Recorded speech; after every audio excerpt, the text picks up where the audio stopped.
C'est parti. Je vais faire une pâte sucrée comme au CAP pâtissier, mais aussi comme toutes les tartes que vous trouvez chez votre boulanger. Les tartelettes, les grandes tartes au chocolat, citron meringué, c'est toujours la même recette. Donc vous commencez par couper du beurre en petits carrés. Il vous faut 100 g de beurre. Donc là j'en ai mis 70. Je vais en rajouter. J'en profite pour vous montrer la planche à découper qui est toujours dispo sur la boutique avec des tiroirs en inox en dessous qui font 200 g chacun. Donc pour celles qui ont des robots, ça peut être posé sur les plaques de robot quand vous voulez peser quelque chose. C'est vraiment pratique. Donc on y va. Je complète donc du beurre froid, 100 g.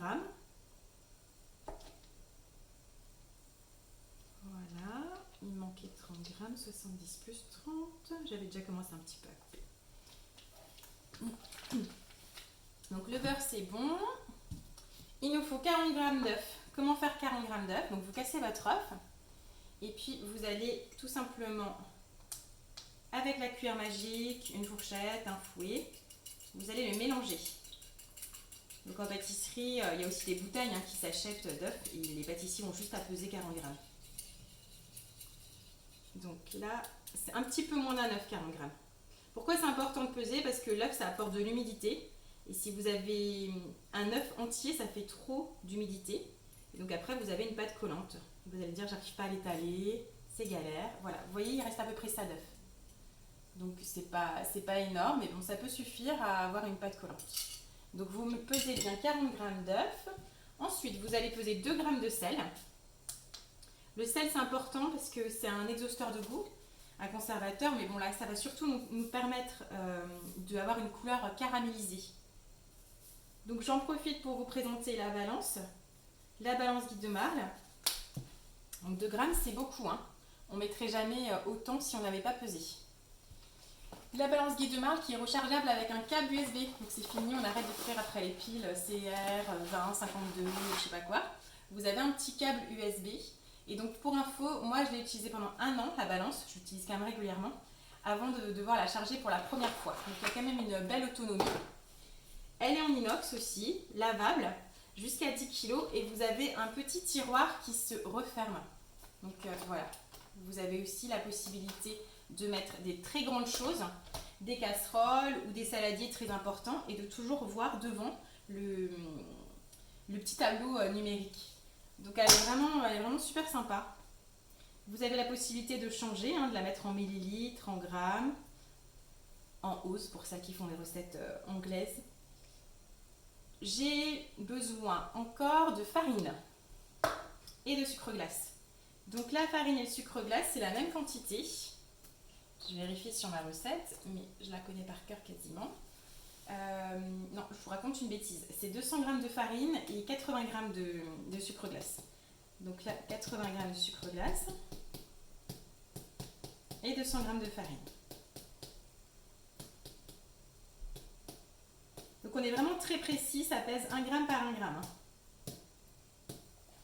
Voilà, si vous voulez l'avoir en vrai, il faut me demander un atelier, je viendrai avec plaisir vous voir à la maison. Hop. Et de la farine, 200 g. Vous pouvez la tamiser, c'est toujours mieux. Surtout que des fois, il peut y avoir des gros paquets, vous voyez, des gros tas comme ça. Alors c'est surtout très important de la tamiser quand vous faites des moelleux au chocolat, des recettes où vous croquez dans le gâteau. Parce que bon, si vous croquez dans le moelleux et que d'un coup vous regardez et puis vous avez une petite boule blanche à l'intérieur, c'est que la farine, elle n'a pas été tamisée. Le mélange n'a pas pu bien se faire parce que la farine était en petits tas. Voilà, j'aurais pu mettre directement dans le grand bol, ça aurait été plus malin. Mais on y est presque aux 200 g, encore 5 g. C'est bon, je suis à 200 piles. Voilà. Donc là, je vais vous montrer comment ça se passe. Donc on met la farine, 200 g, le sucre glace, 80 g. On met le sel, 2 g. On rajoute le beurre et l'œuf. Et puis on va mélanger avec la main.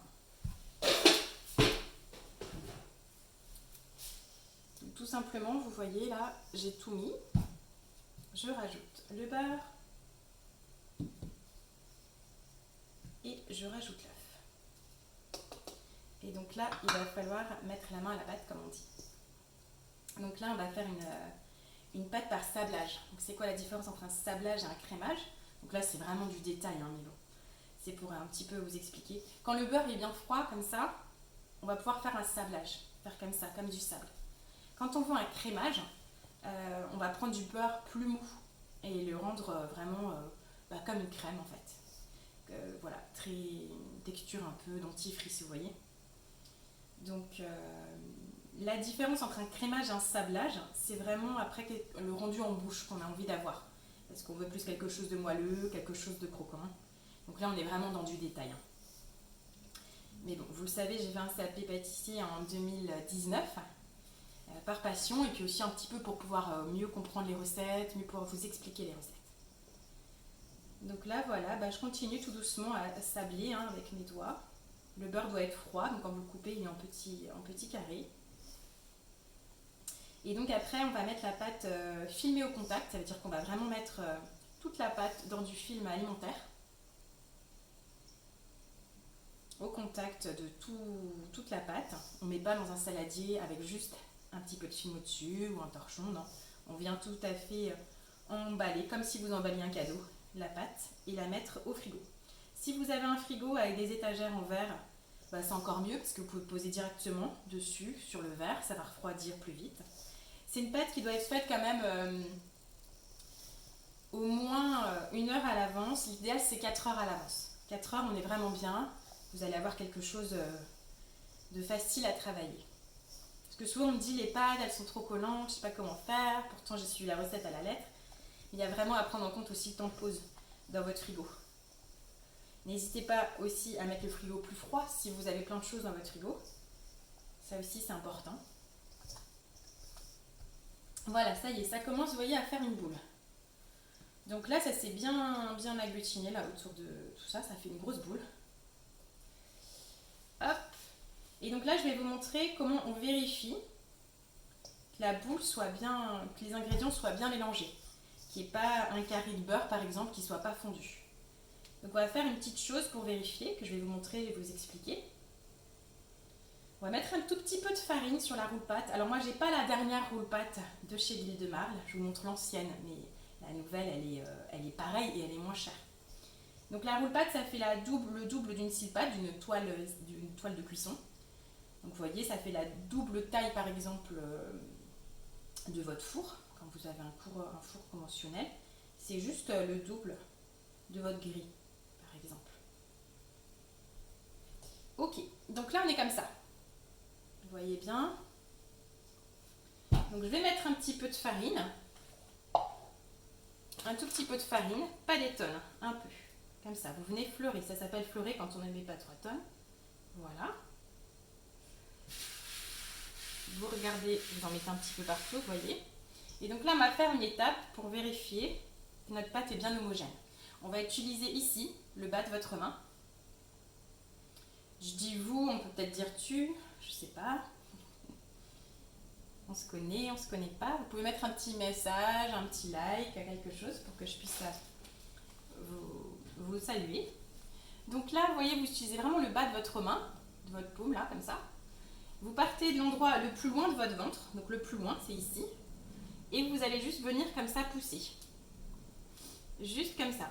Et ça va vraiment permettre de vérifier qu'il n'y ait pas un morceau de beurre qui ne soit pas bien mélangé, quoi. Donc voilà, on vérifie. Ça permet de vérifier. Donc là, on est très bien. Hein, vous avez une couleur tout à fait homogène. Pardon. Et là, on va faire comme une forme de galette quand vous voulez faire une pâte ronde. Mais vous pouvez faire aussi un rectangle si après votre tarte, c'est quelque chose de rectangulaire ou de carré. Là, ici, nous, on va partir sur du rond. Voilà. Donc là, vous avez une belle galette.